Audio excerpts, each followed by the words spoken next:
Bonjour à tous, bienvenue dans l'émission censurée de Télépro avec aujourd'hui comme invité Paul Dewand qui est avec nous. Bonjour Paul. Comment ça va? Ça va et vous? Mais très bien. On va parler ensemble de votre spectacle. Les hommes viennent de Mars et les femmes de Vénus. Vous allez être en tournée en Belgique au mois de février, le 19 février à Mons, le 21 février au Cirque Royal à Bruxelles, le 22 février Forum de Liège, 23 février Marche en Famenne, 25 février Louvain-la-Neuve, au La Magna, 26 février La Louvière, au Théâtre de la Louvière, et le 27 février à Charleroi. À Charleroi, au Palais des Beaux-Arts. Ça, c'est une belle tournée. Au mois de février, on va vous retrouver avec ce spectacle. On va parler ensemble du show et du spectacle. Dans la question promo, il y aura la question du patron, un questionnaire à choix, et on terminera par un coup de pression, ok? Ouf! J'ai déjà la pression maintenant. Devant vous, il y a un buzzer. Ce buzzer sert à passer une question justement. S'il y a trop de pression, hop là, on l'active, on censure. Et comme ça passe automatiquement à la question. Vous avez le droit à un buzz gratuit. Si vous activez le buzzer, vous allez devoir tirer une carte au hasard. Et là, il y a des actions positives ou des actions négatives. Ok? J'ai peur. Allez, voici maintenant. Je peux déjà buzzer? Ah, c'est comme vous voulez, vous voulez déjà buzzer? Allez, voici maintenant la question promo. Je garde mon joker. Question promo, que retrouve-t-on dans le spectacle? On retrouve quelques pistes pour mieux vivre ensemble en couple. Ok. Une comparaison? Un besoin de répondre à un besoin important quand on est en couple, d'être heureux ensemble. Et donc j'amène quelques pistes. Est-ce qu'on fait une comparaison entre peut-être les habitudes des hommes, les habitudes des femmes? Non, en fait, je décris des situations du quotidien dans lesquelles on ne décode pas les choses de la même manière. Par exemple, il peut arriver qu'un homme, quand il rentre chez lui le soir, sa femme est là et tout, mais il va vite enlever ses chaussures, regarder 2-3 trucs, et puis il garde le meilleur pour la fin, il embrasse sa femme. Elle ne le perçoit pas comme ça, elle se dit « je passe après tous ces petits trucs-là ». Et un jour, il y a un homme qui me dit, une femme qui me dit « oui, mais un truc qui m'énerve, c'est que chaque soir, quand mon mari rentre, il dit d'abord bonjour au chien ». Et il y a son mari qui est à côté, il répond « mais oui, il court plus vite que toi ». Donc voilà, c'est deux logiques différentes, il n'y en a pas une qui est bonne et l'autre qui est mauvaise, mais ça demande un peu une petite adaptation en tout cas. Est-ce que votre public, il est plutôt masculin ou féminin? Est-ce que vous avez déjà fait des études sur ça? Ah oui, mais c'est très très équilibré, justement, on vient beaucoup en couple. Mais qui a forcé l'autre? Souvent, ce sont les femmes qui disent viens mon chéri, on y va.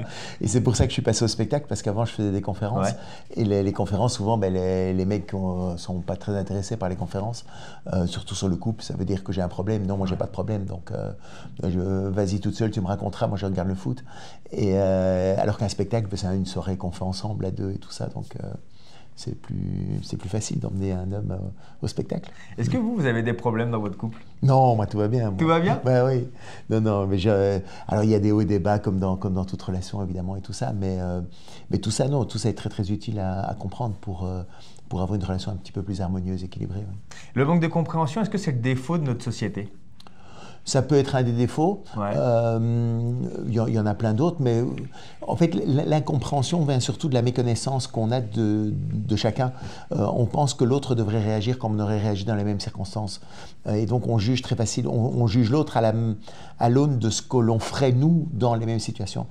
Et moi, je crois que c'est ça l'erreur fondamentale qu'on va faire, c'est qu'en fait, il faudrait juger l'autre, on devrait juger en comprenant que l'autre est différent de nous. Et donc, comprendre un fonctionnement différent du sien peut nous arrêter de faire cette présomption que l'autre devrait réagir comme on aurait réagi. On devrait même arrêter peut-être de juger. Voilà. En tout cas d'être dans une démarche de compréhension d'un fonctionnement différent du sien plutôt que dans le jugement de il n'a pas fait comme j'aurais bien voulu qu'il fasse. Quoi. Paul, voici maintenant la question du patron.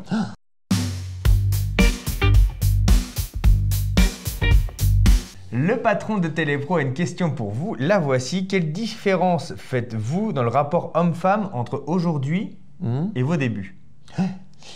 À mes débuts, mais je vais aller un petit peu avant. On peut dire par exemple qu'il y a 40 ans, aucune femme n'aurait imaginé reprocher à son mari d'avoir utilisé la mauvaise éponge pour faire la vaisselle parce qu'il ne savait pas où était la cuisine. Donc comme on vivait dans des mondes séparés, les hommes au bureau, les femmes au foyer, il y avait peut-être moins de possibilités de se chamailler sur l'éponge qu'on va utiliser pour faire la vaisselle. Aujourd'hui, justement, les hommes sont plus impliqués, de manière générale, les jeunes générations sont plus impliquées justement dans les tâches ménagères, dans la participation de la vie du foyer et tout. Et donc ça, c'est une énorme richesse, mais ça amène aussi parfois des frustrations supplémentaires parce que il faut utiliser la bonne éponge, hein, sinon on se fait engueuler. Ça fait combien de temps que vous tournez avec le spectacle? Et ça fait une vingtaine d'années maintenant, j'ai commencé en 2006. Une vingtaine d'années. Alors comment vous l'adaptez? Est-ce que vous l'adaptez tous les 2 ans, tous les 5 ans Ici, c'est une version que j'ai, c'est la première version que j'ai réaménagée avec une petite surprise. Je ne vais pas l'expliquer ici, mais il y a une vraie évolution par rapport au spectacle, au premier spectacle que j'ai fait. Et l'idée, c'est vraiment de souligner que ce n'est pas les hommes et les femmes dont on parle, c'est des parts masculines et féminines qu'on a chacun de nous. Et donc, l'idée, c'est de devenir bilingue. De bien parler le masculin et le féminin, et surtout de comprendre quelle est la langue qui est parlée par l'autre à l'instant T, parce qu'on parle tous les deux langues. Mais la difficulté, c'est quand il y en a un qui parle masculin et l'autre qui répond féminin. C'est là où ça clash dans le couple. Vous vous considérez comme conférencier, analyste, humoriste, maintenant, comédien? Un peu tout. Un peu comédien maintenant, parce que ça fait quand même 20 ans que je joue. J'ai joué plus de 2000 fois, etc. Donc je pense que je peux avoir ça. Mais je n'étais pas comédien avant. Je ne suis jamais monté sur scène avant de faire ce Mars et Vénus. Mais je suis monté sur scène dans l'envie de partager des informations que je pensais être utiles pour que les gens puissent mieux s'entendre. Donc ce n'était pas juste monter sur scène pour faire de la comédie. C'était vraiment avec une envie de partager un message de manière drôle et sans aucune envie de créer une société d'une manière ou d'une autre, hein, mais juste de partager des infos. Et comment on en fait un métier? Parce que là maintenant c'est votre métier principal, je suppose. Ouais. Comment on fait du spectacle un métier principal, qu'on se dit ok, je me lance à fond là-dedans? Mais j'avais fait des conférences pendant quelques années sur ces thèmes et tout, puis j'ai eu cette idée d'en faire un one-man show. Et la chance ou le destin, on peut l'appeler comme on veut, fait que le spectacle a très très vite démarré. Et donc il y a eu des dates se sont accumulées les unes après les autres, ça, donc c'est devenu assez très très vite mon activité principale. Et donc j'ai arrêté les conférences, les séminaires et tout le reste pour être dans cette voie-là qui me correspond vraiment, parce que c'est une envie, ça permet de partager tout ça de manière drôle, ludique, sans mettre d'emphase trop forte, parce que ce sont des choses qui sont importantes, mais qui sont pas spécialement graves, et partager tout ça de manière drôle, ludique, avec le plus grand nombre, avec les gens qui rigolent toute la soirée, qui se donnent des coups de coude dans la salle et tout. Enfin, donc c'est vraiment très très très chouette à faire. Paul, voici maintenant le questionnaire à choix.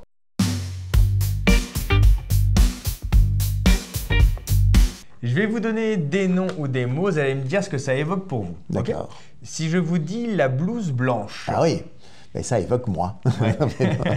Ça évoque le prof, ça évoque mais cette idée le personnage. C'est plutôt le personnage que vous-même d'ailleurs, je pense. Oui. Mais je me suis un peu... En fait, j'étais conférencier au départ, et donc ce qu'on a fait avec le spectacle, c'est qu'on s'est dit, tiens, comment est-ce qu'on va faire pour trouver un personnage qui correspond un petit peu à cette idée. Donc l'idée du prof est venue assez naturellement, et l'idée de partager, de pouvoir proposer un permis de couple, donc pour que les couples puissent mieux s'entendre. Et cette blouse blanche, c'est vrai, est un vrai symbole maintenant. Ça vous identifie, clairement. Oui, quand même. Je crois que maintenant, ça serait difficile Ce serait difficile de jouer sans, enfin, d'être autre chose aujourd'hui. Sur scène, c'est un peu il y avait, je sais plus, c'était Michel Bougenat, je crois qu'il y avait son chapeau. Oui. Enfin, il y a quelques trucs comme ça qui marquent un peu les personnages ici, la blouse blanche. Oui, si je vous dis la Saint-Valentin. La Saint-Valentin, très très important. Très important. Oui, en fait, j'essaie de la fêter tous les jours. Ça c'est la phrase du romantique. Oui. Ça c'est la phrase de celui-là qui veut pécho. Non, le professionnel, mais non, justement. Avec ma femme, je vais la vivre tous les jours avec ma femme. Très, très souvent, le risque, c'est que il y a des hommes qui disent, notamment dans ce sens-là, mais beaucoup d'hommes disent, mais Saint-Valentin, c'est un truc commercial, je ne vais pas tomber là-dedans et tout. Donc, je n'ai pas envie de faire quelque chose à Saint-Valentin, mais le problème, c'est qu'ils ne font rien d'autre non plus le reste de l'année. Et donc, l'idée de la Saint-Valentin tous les jours, c'est vrai que ce n'est pas spécialement important de faire quelque chose ce jour-là, mais si ce n'est que le seul jour, au moins, prenons ça au moins. Mais l'idée, ce serait justement des petites attentions au quotidien. C'est fondamental pour entretenir la relation. Et c'était quoi votre plus belle Saint-Valentin? En fait, ça n'a jamais été exceptionnel. Enfin, d'accord. Parce que justement, l'idée, c'est pas d'en faire une emphase incroyable, mais ça a été des dîners aux chandelles. Le truc, c'est maintenant, très souvent, je suis sur scène aussi, pour parler de la Saint-Valentin. Donc, on fait les petites Saint-Valentin après, ou un petit peu décalé, ou on s'organise, ou le midi, ou des choses comme ça. Mais ça reste toujours des moments très sympas, où ça peut être une petite surprise, et pas spécialement grand-chose, mais c'est là où c'est important de comprendre, par exemple, parfois qu'une pâquerette cueillie dans un champ peut avoir plus de valeur qu'un énorme bouquet qui arrive de manière un peu anonyme ou un peu téléphonée, quoi. Donc, c'est, messieurs, la surprise, très très important. Si je vous dis la compagnie aérienne, ça vous évoque quoi?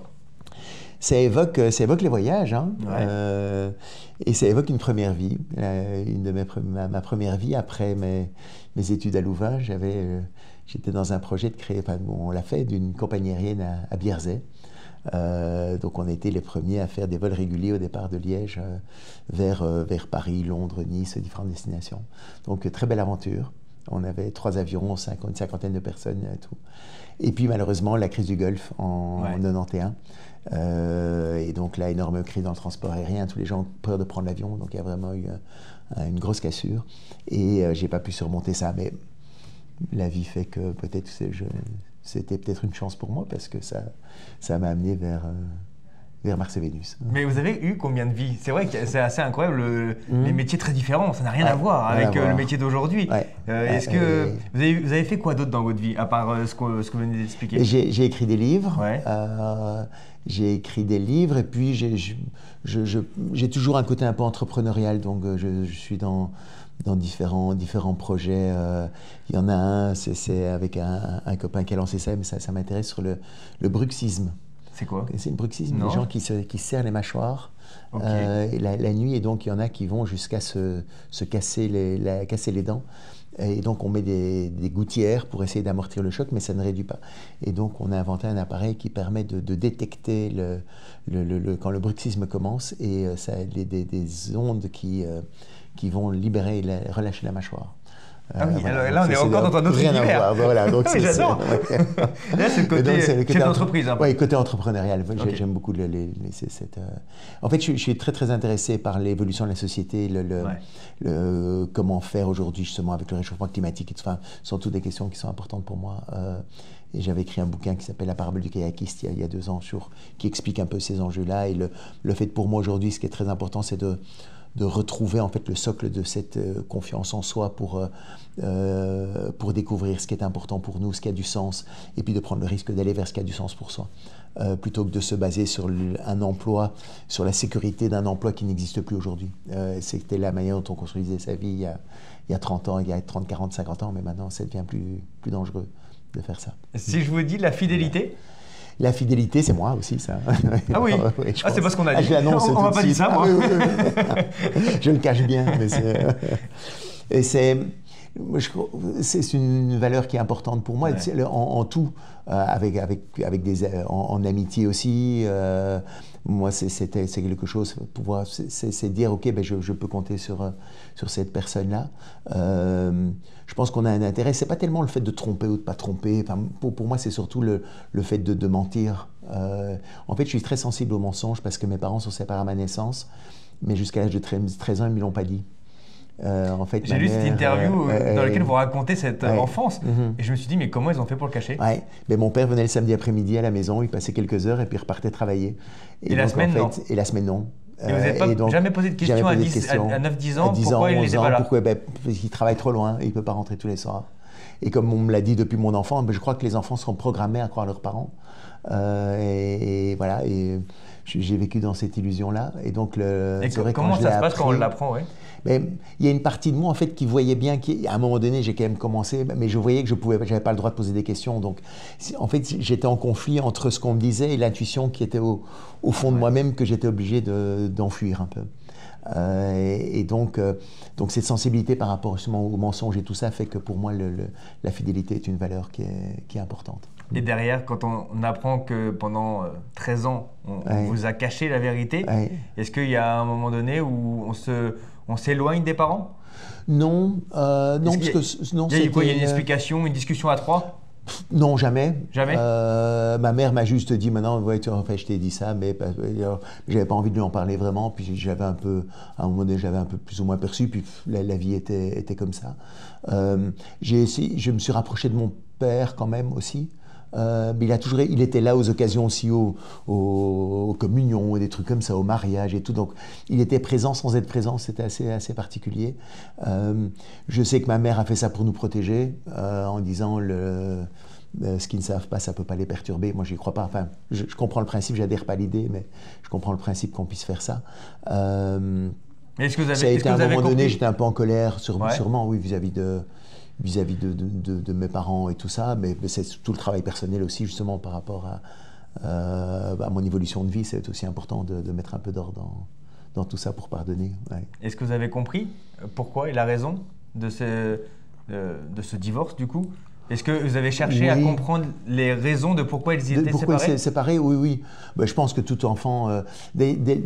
d'abord, pendant une première partie, ça a été de... J'ai rêvé pendant des années qu'ils se remettent ensemble. Ah oui? Ouais. Donc après les 13 ans? Après les 13 ans, oui. Quand je l'ai su, il y a une partie de moi Et en fait, c'était parce que comme ils sont séparés à ma naissance, en fait, il y a une partie de moi qui commençait à me dire, mais est-ce qu'ils ne sont pas séparés à cause de moi? Si j'étais pas né, peut-être que mes parents seraient toujours ensemble. Donc il y a une partie de moi qui me sentait coupable en fait de la séparation. Et donc c'est là où je me disais, bah, tiens, s'ils se remettent ensemble, je vais pouvoir enfin vivre ma vie et être libéré, de ne plus avoir à penser à ça.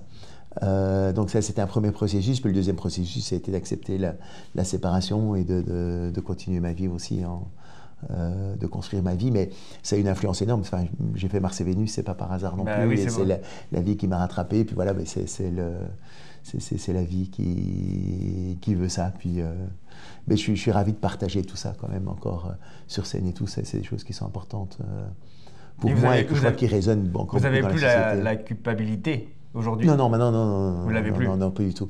En fait, maintenant, je l'ai plutôt transformé comme une chance. Okay. De dire en fait, ben oui, si je suis là, en fait, c'est que j'ai quelque chose à faire sur cette terre, parce que normalement, peut-être que j'aurais pas dû être là, et en fait, j'y suis quand même, donc c'est qu'il y a quelque chose à vivre et à partager et à communiquer.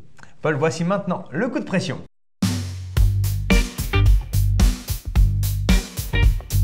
C'est l'heure du coup de pression, déjà prêt à buzzer, Paul, déjà prêt. Attendez la question. Attends, moi. Je ne sais pas. Voici la question. Le titre de votre spectacle, je vais le rappeler, Les hommes viennent de Mars et les femmes de Vénus. Est-ce que c'est pas un peu réducteur?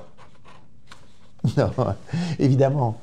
C'est très réducteur. En fait, je me suis dit, quand certainement que vous avez eu cette idée de le créer il y a 20 ans, on n'était pas dans le même ère qu'aujourd'hui. Et aujourd'hui, quand on prend ce titre, je me dis, mais déjà, pourquoi les hommes et les femmes? Et pourquoi les hommes sont attitrés à Mars et pourquoi les femmes sont attitrées à Vénus? Plein d'explications. La première, c'est effectivement, ça vient d'un livre qui était un best-seller et tout ça, donc c'est devenu une référence. Donc et j'ai pris le titre du spectacle parce que je m'étais inspiré de John Gray, je travaillais avec lui et tout ça, donc pour moi c'était évident.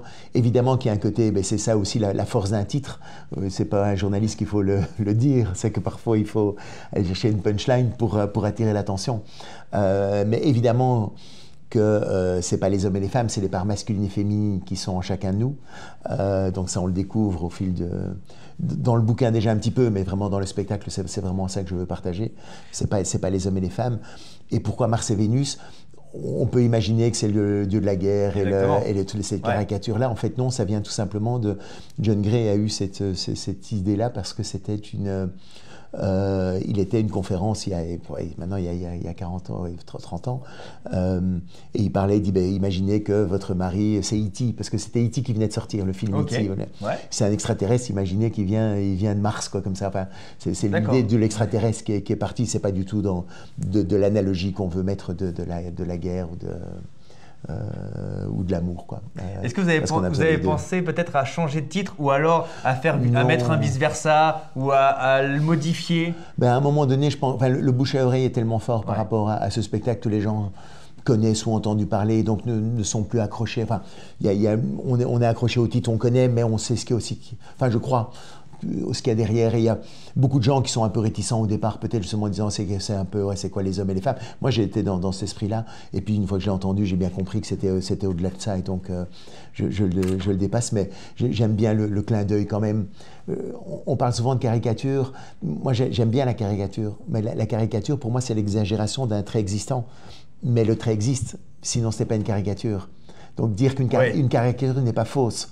Une caricature est l'exagération de quelque chose qui existe. Mais qui n'existe pas chez tous. Non, mais qui est présent. C'est la difficulté de votre spectacle. Ça, alors, je vous avoue que je n'ai pas regardé le spectacle entier, je n'ai jamais assisté à votre spectacle, j'ai regardé des morceaux qui sont disponibles sur Internet. Et c'est vrai qu'il y a parfois, je me dis, c'est une généralité. Mais la généralité, est-ce qu'elle fonctionne encore aujourd'hui?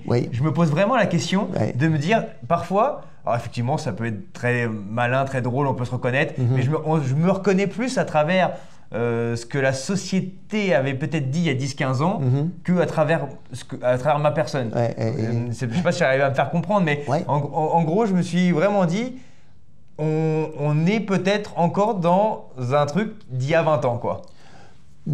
C'était la crainte que j'avais. Et justement, c'est une des raisons pour lesquelles je me suis demandé est-ce que je continue ou pas, enfin, avec cette version-là. Je me suis rendu compte, notamment sur les réseaux sociaux, qu'il y avait des millions de gens qui continuaient à regarder et qui se retrouvent là-dedans. Bien sûr. Et donc, l'idée, c'est... Moi, je ne veux pas imposer un modèle de société ou je ne veux pas imposer à qui que ce soit de croire quoi que ce soit. Mais je pense que les gens, ça amène quand même encore... une grille de lecture. Alors, et je veux pas imposer. C'est pas évidemment que c'est pas les hommes et les femmes, que il y a des choses qui sont qui ne s'appliquent pas à tout le monde et tous les coups parce qu'on est tous différents. C'est pas aussi simple que ça, mais ça parle à carrément des gens. L'idée, c'est d'ouvrir les conversations, en fait. Que les gens puissent se dire, tiens, voilà, moi, ça me correspond, moi, ça me correspond pas, tiens, ça c'est tout à fait ça, moi, c'est pas ça. Et tant mieux. Enfin, je cherche pas à imposer ou à faire une étude exhaustive de ce que devrait être un couple, la manière dont il devrait fonctionner. Évidemment que non. On est tous uniques, chaque couple est unique et tout.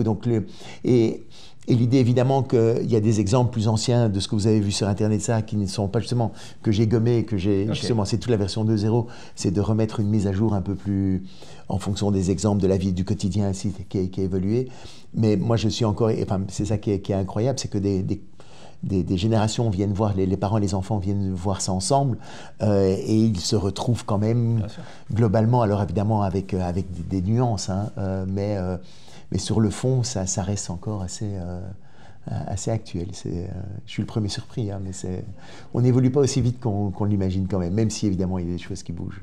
On va découvrir ça au mois de février, le 19 février à Mons, le 21 février au Cirque Royal à Bruxelles, le 22 au Forum de Liège, 23 février Marche-en-Famenne, le 25 février à Louvain-la-Neuve, le 26 février à la Louvière et le 27, ça sera pour terminer à Charleroi. Ah oui, voilà, dans la ville de mes grands-parents. Ah oui, en plus. Oui, un retour aux sources. Un retour aux sources. Merci beaucoup, Paul. Paul. Sur Marchine. Voilà. À bientôt. Merci. À bientôt.